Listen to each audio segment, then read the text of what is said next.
नमस्कार मित्रांनो, यूट्यूब चॅनलमध्ये आपलं स्वागत आहे. आज आपण सोमनाथ सूर्यवंशी याच्या घराजवळ कवड्या जातीचा साप पकडलेला आहे आणि त्या सापाबद्दलची मी माहिती सांगणार आहे. तरी हा व्हिडिओ संपूर्ण पाहावा ही नम्रतेची विनंती.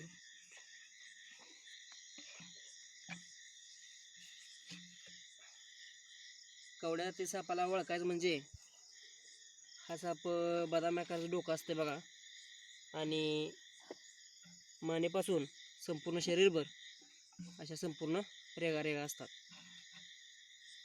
आणि हा साप चॉकलेट कलरमध्ये येतो आणि सरासरी 3-3.5 फुटापर्यंत वाढणारा हा साप आहे. आता आपण याला निसर्गामध्ये सोडण्यासाठी आलो होतो. आता अशा प्रकारे हा निसर्गामध्ये जाणार आहे मित्रांनो.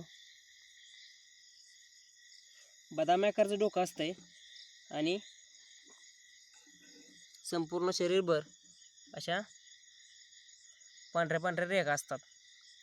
काही लोक याला मण्यार समजून मारतात, पण हा साप बिनविषारी सापामध्ये येतो मित्रांनो.